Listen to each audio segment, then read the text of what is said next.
Welcome, everybody. This is the Rotary E-Club of Silicon Valley. Every week, we are looking to inspire you with stories about service to others. That happens in a lot of different ways. For us, we have a particular interest in how that can happen via entrepreneurship, education, and innovation. And you're going to get plenty of that in today's program. Our speaker today is Jon Kaufman. Jon has been in Rotary for 8 years, but came into it with what I call a really cool attitude, which is let's change the way all this stuff works, right?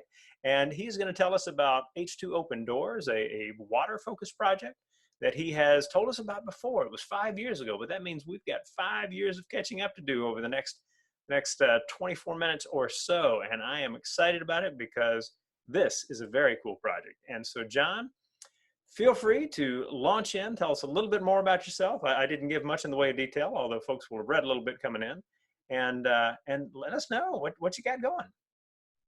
Well, thanks. I think this is, correct me if I'm wrong, Rushton, is this my third presentation to the E-Club, the Rotary E-Club of Silicon Valley? Second to this club. I think you made a presentation to the E-Club of the Southwest USA That's right. at one point as well. Yeah.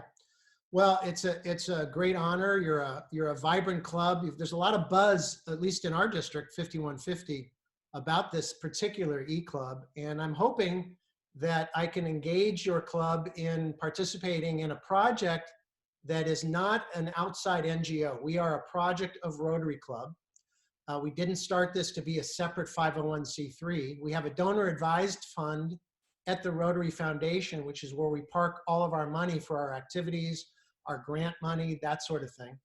And the way we operate is as an opportunity for people to come on our adventures and expeditions throughout the world, kind of a merry band of water warriors that puts in water purification systems. Susan Howell in your club, also Keith Marsh has been on numerous projects with us, and we're graced with his photographic abilities.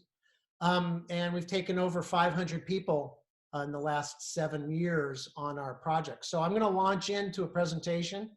I got 12 minutes and I'm gonna create my own hook, you know, that hook that brings me off stage when that has to happen. So the project is called H2OpenDoors, kind of a funny mashup of concepts. H2O meaning water purification technology, and open doors referring to that technology needs to be robust enough that it could actually put a village into the business of becoming self-reliant and creating their own water enterprise. And in so doing, as I'll describe, when a village is self-reliant, they can pay for their own essential service needs as opposed to continually coming to Rotary and other charities with their handout. They can now afford to do that on their own. And that's what our project, the core of our project, is all about. We have a website that I encourage you to go to, h2opendoors.org.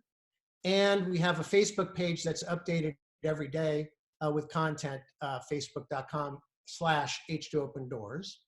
And I wrote a book, as Rushton talked about. It's called Long Walk on a Dry Road, and I'll talk a little bit about that. But before the pandemic, this is what I was doing in my backyard. And after the pandemic, as you can see, I've become Ernest Hemingway. So it's a different journey. I think we're all on our own journeys. The first question that I have about Rotary projects is always, does it promote self-reliance? Are we really a relief agency? Are we really just an organization that gives and gives and gives to the same people year after year after year? Or can we be an organization that promotes self-reliance? There is no organization, not the Lions, not the Kiwanis, not all the other NGOs out, that is better suited to promote self-reliance and better suited to mentor the elders of a village, the administrators of a school, on how to become self-reliant. That's our roots in Rotary, if you think about it, going back to Paul Harris, and that's what we have to offer the world. Secondly, what about dignity? When I joined Rotary, within 2 months, I went to the Rotary International Convention in Bangkok, Thailand. And the first place I went was the WASRAG booth, which is the Water and Sanitation Action Group. And what they were pitching was this thing called the Life Straw. And Rotary clubs throughout the world were buying, I think about 2 million, I just checked on this, about 2 million Life Straws through various grants and so on. It's a $25 device, and it's ridiculous, you know? And so I always employ the grandmother test. The grandmother test is one in which you question, if my project is not going to be good enough for my own grandmother to take advantage of what it's offering. In other words, do you want your grandmother stooping in a river, sucking river water through a straw? If that's not good enough for your grandmother, why are we doing it? So are we doing it on the cheap? We need to question ourselves. These are some tough questions and annoying questions and challenges that I have for Rotary. And the other is it sustainable? You've probably, if you've gone on international trips throughout the world, especially to the developing world, you've seen these situations. These are caged media. They're big white media tanks in cages. These are put together by an organization in North Carolina. And the idea is to pump water from a river or whatever source and filter it, not filter it, but actually process it through biosand or chlorine. And of course, the obvious question is, what happens when they run out of the media? Like, does this organization go back and fill it up? No, of course not. These, after 2 to 3 years, just become rusted little archives. And so a lot of times we have to go into a location and tear this out first because they've just been left abandoned. Our concept is different. And sustainability is important. Sustainability is just the first goal, however, because we want the water to be at US EPA quality. What all of us, is anybody here from Flint? I hope not. All of us besides Flint can go to our tap and drink perfect water. And that's because of the Clean Water Act that Richard Nixon reluctantly signed that mandates that perfect water, as perfect as we can get it, is piped to every single home and company in the country. We're one of the few countries that have this particular mandate.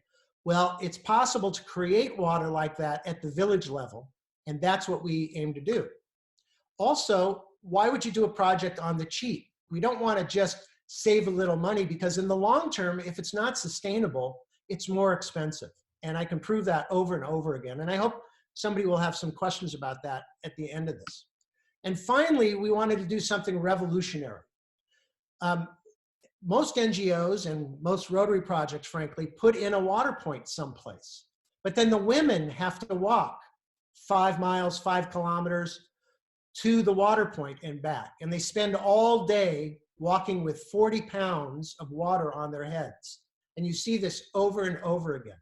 And that's why it's the front picture on my book are 2 Indian women walking with water on their head.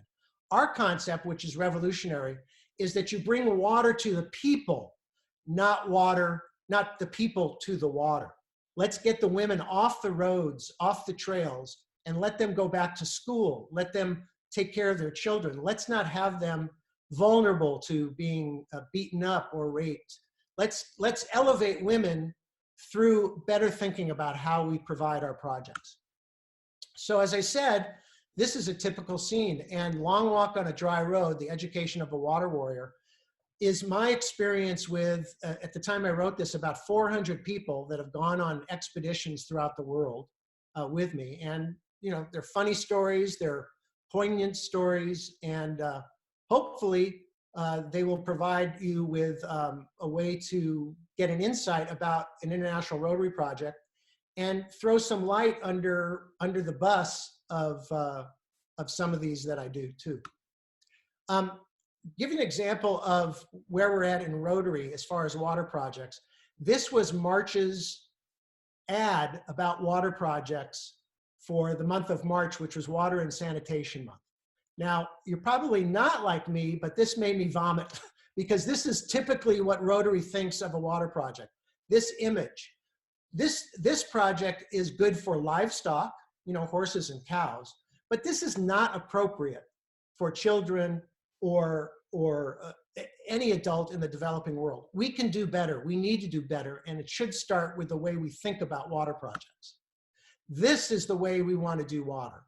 We want to put purified water into sanitized bottles. These bottles can be bought anywhere in the world, in any country. We've never had a problem finding them. And then these bottles can get sold. In a lot of cases, they get sold for about 55 cents a bottle, which is affordable. These are 5-gallon bottles. And all the money that's raised for that goes right back into the essential social services. This was and Kari Sadai is Ma for purified water. And this is one that we did last July. I'm going to show you a little 2-minute video which explains our technology that we use and our approach. So here goes. In the world's poorest communities, the cost of bottled water is out of reach, let alone education, nutritional programs, and electricity. But with a little technology and a whole lot of soul, H2OpenDoors can transition communities out of generational poverty in as little as a year.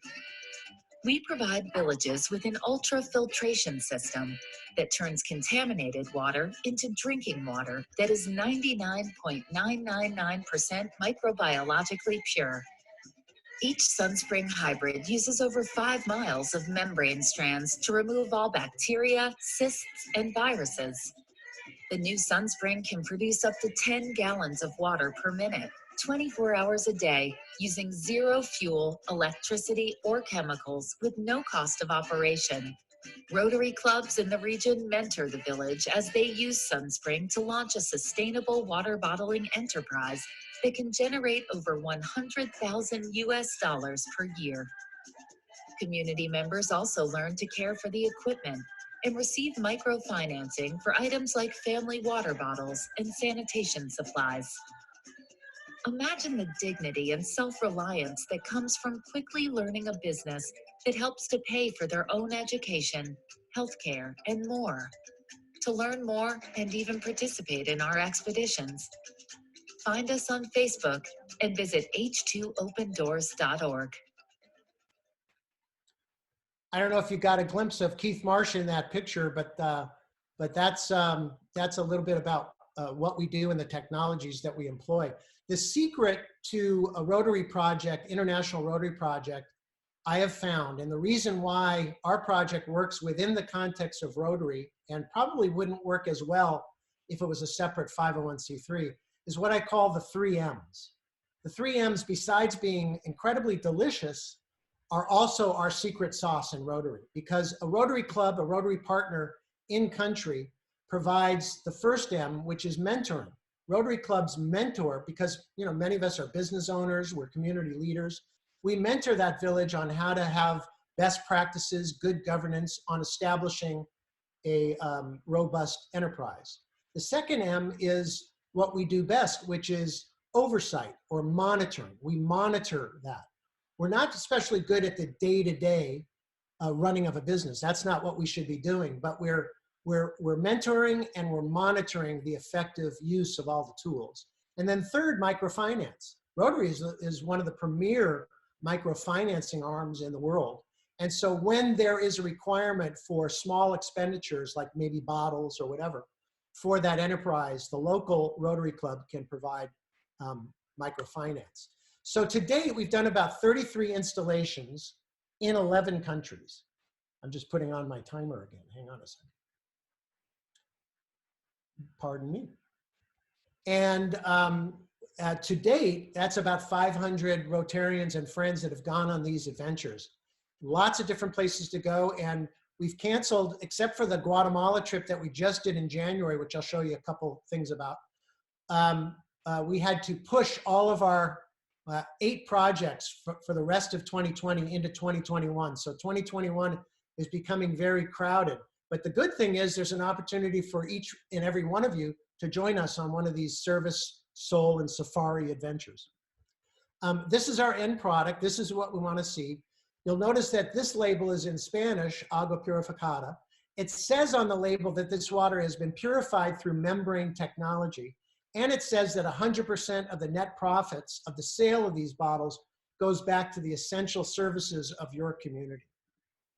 And this is what a typical water plant looks like that we put in. The average cost of a water plant is about $45,000.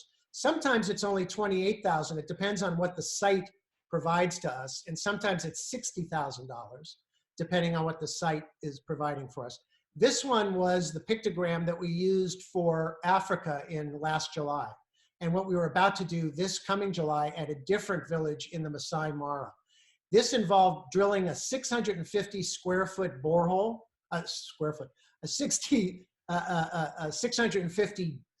foot deep borehole, submersible solar pump, water tanks, a building we had to build for the water bottling, and of course the Sunspring system.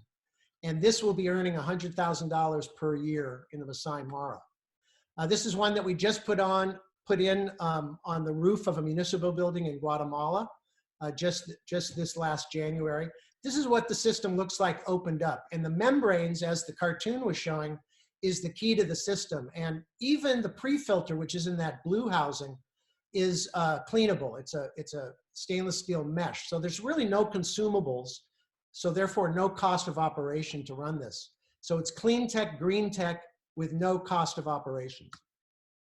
This is something that we developed along with Innovative Water Technologies, who invented the Sunspring out of Colorado. And it's called the Wall Spring. There are certain applications where they have electricity and they have water pressure coming to it. And for a third of the cost of the Sunspring's about $25,000 landed. For about the third of that cost, we can put in what's called the Wall Spring, which does the exact same amount of output. In the Masai Mara, in my last 3 minutes, I'm going to wrap up by showing just a rapid fire of pictures. And the Masai Mara, we're going to the river every day. Then we put in the borehole, and of course, you know, that kind of flow, that's enough flow for everybody. But then we purify that water even further into bottled water. And these women are the women of the Masai Mara Water Project, and they run the whole thing. We train them we have a tech that's a woman that learned how to install these, and they distribute these throughout the Masai Mara to base camps. This is how they were getting their water previously. And then I'm going to skip through some of these. We also do projects when we're there. We also do an educational program. Every time we put in a system, our participants help with configuring a server, creating computer labs at the schools of the village.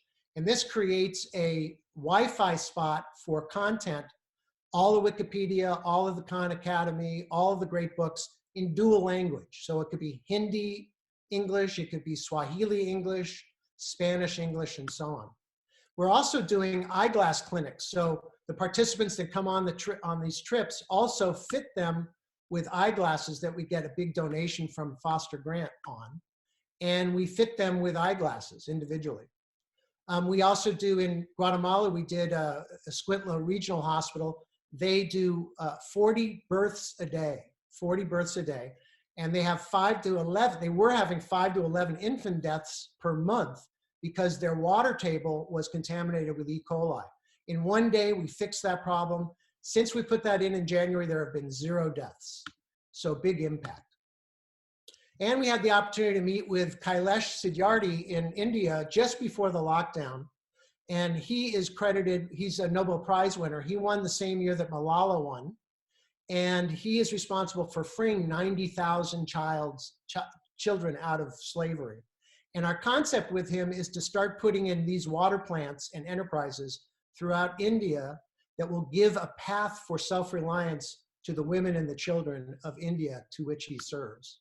So a $25,000 Sunspring is 18 million gallons of purified water over 10 years at a cost of 1/10 of a penny per gallon. And it's a potential of $100,000 per year that goes right to the social services every single year. It eliminates women walking miles for water, and it creates an independent village with enhanced dignity and the elevation of these same women, sometimes into the middle class. And of course, improved health and nutrition.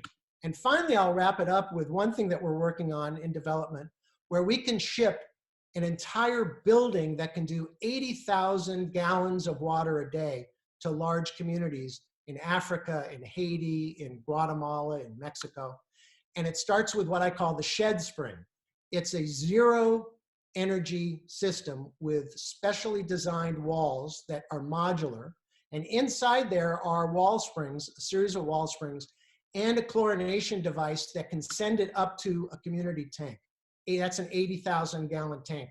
that we're putting one of these this happens to be in Branson, Colorado.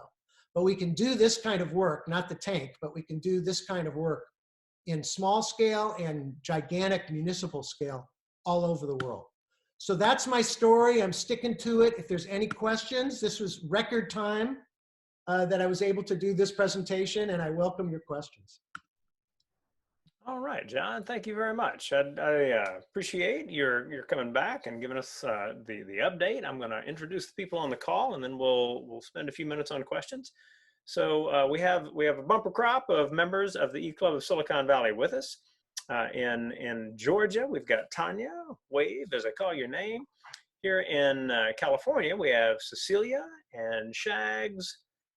In Oregon, we have Susan. In Mexico, in Monterrey, we have Carlos. And currently in Cape Town, South Africa, we have Sviatko. So welcome. Good to have everybody. And John, great to have you back. I'd love to kind of open it up for questions and just see if anybody has one right off the bat. So looking around for waving on that front. Sviatko, start us off. John, thanks so much for all of your work. It seems like you really have your hands full with so many different projects in addition to the water. Now, can you talk a little bit about how you decide what communities to go into next? Is it based on previous relationships that you have with those folks? Is it through the Rotary network or different ways? My favorite is through the Rotary Network. I go to pretty much all the RI conventions. I was going to go to Honolulu, as a matter of fact, this go around. We were going to be bringing a Sunspring, as we often do, and displaying it in the House of Friendship. And then you get, 20, 30,000 people. So maybe 25% of that would come through the booth and they'd see the possibilities. Great thing about Rotary International Conventions is they're dressed in their national garb, I just love that.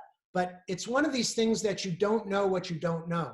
So in seeing what's possible with technology and something like the Sunspring, you see the light open up in their eyes. So the first thing is to expose them to this concept of what's doable and what kind of potential there is, not just for water, but also for self-reliance of their hardest hit villages for the poorest of the poor. So they see that open up. But then I have a list of 10 commandments. I'm Jewish, so I use the 10 commandments. And the first commandment is you have to have raw water. So, as soon as somebody says to me, oh yeah, we have a good rainwater capture system, I say, no, that won't work. We need 365 days of access to water.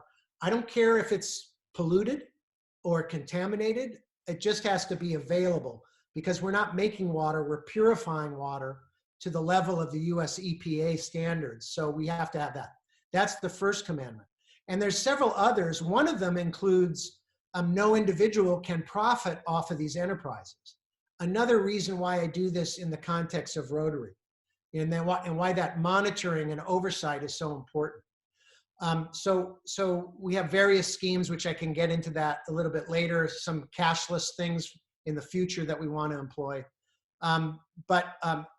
So these 10 commandments are usually compiled into an MOU, a Member of Understanding, that everybody from the town mayor to the elders of the village, all the players involved, the local Rotary clubs and so on, they sign. And the last commandment, let's say it's the 11th commandment, is if you're in violation of any of the above commitments, we're coming in and we're going to remove the system. Well, we never had to do that. But we want everybody to really understand that when they are getting it, they're one of maybe 1/20th of the reviews that we do actually are able to get a system in. Great question, thank you. So following up on that, so 19 out of 20 that are reviewed but don't get a system. Right. Are there, other than there isn't a source of water to be purified, what would the other top reasons a village might not be able to do it? Very good. Another big reason, and it's in the 10 Commandments, is there needs to be full support. And if we're doing it as an enterprise, and not everything is as an enterprise, like I showed you with that hospital, but most of what we want to do is to turn the water provision into an enterprise to fund the essential social services of those villages. If we don't have all the essential players on board with that for whatever reason, and sometimes it's kind of a request for a kickback scheme or something, something, but a lot of times it's just communication, whatever. We have to have that commitment from top to bottom that yes, we want an enterprise, we want to fund our social services, we want to prevent individuals from gaining money from this, that this is something that's going to enhance our village on all levels, certainly in all of our areas of focus, but expanded to all 17 of the goals of the UN sustainability goals. Cool. I know Cecilia has a question. Cecilia, let's go over to you. I just returned from a shortened Peace Corps, service in Ethiopia, and I actually had been in contact with Larry Wallerstein and Jim Zinner. Yeah, my buddies. Rotary, from Rotary Club of Santa Cruz. And because the village I was in does in fact have a year-round, very good spring with lots of water. It's been encased in a water project by Charity Water, but for whatever reason, they never bothered to make it so that water could be pumped a quarter kilometer up the hill into the schoolyard where you could do a project such as yours. And so that's really one of my major efforts that I'm working on there. And whether or not the Peace Corps sends us back, I will go back. And so I was interested to hear about the 10 Commandments. I think my village will qualify. And I'm sorry to make it so personal to me, but and they have a committee, a village committee that will manage the project and the community members will pay for the water. So what in the 10 Commandments, what else is there that could be a deal killer if I can work out how to get it up the hill? Yeah, well, we could work with you on that as well. We're kind of, in almost every situation, the idea of pumps and ram pumps and, getting it over terrain is a true concern. Yeah. The nice thing about the way we do our project, though, which you might consider, and this is again falls into the you don't know what you don't know, and I'm exposing you to the idea that purified water can be portableized. So you put it in these 5-gallon family-sized bottles, and it doesn't matter where your water plant is as much as it's more of a distribution system. So you employ people to not just distribute bottles to that particular village on a regular basis, like a subscription basis, and they deliver it, they pick up the empties, they deliver a full, that kind of source. And maybe a particular hut gets a 5-gallon bottle twice a week, kind of a thing.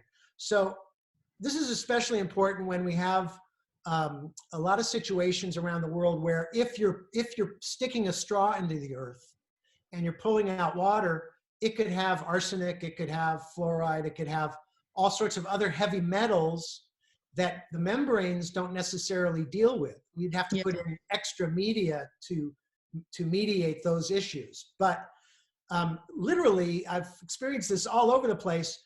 There's one area that they're drilling in because that's where the people are clustered around, and it's been over drilled. And so now it's picking up these heavy metals.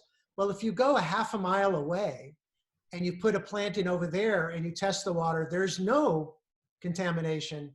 There's bacteria and viruses, of course, but there's no heavy metals. And we're making the water portable because frankly, it's not realistic to expect most villages in Ethiopia to have pipes, left style, into their huts, right? So this is a great alternative to bringing in purified water wherever and regardless of where the people are. Yeah. Well, we have donkeys that can bring them up the hill. Donkeys rule. Yeah. So it's just a question of whether the plant could be placed at the spring or, how exactly that would be done. We'll talk. I've been wanting to go to Ethiopia for years because a very good friend of mine is Don Johansson, who lives in San Francisco. He is the anthropologist that discovered Lucy in Ethiopia. and he wants to go and take one of our expeditions and be our guide. Can you imagine? And That then we'll would be put in incredible. there, yeah. So maybe That- yours is the project we do that on. Okay, Definitely, well, definitely amazing, and something we can hit in a little more detail following the recording. But yes. we want to give you kind of a proper thank you for your presentation so far. Thank you. Shags, that's your cue. Oh, is that the last word? Great. Hold on a second.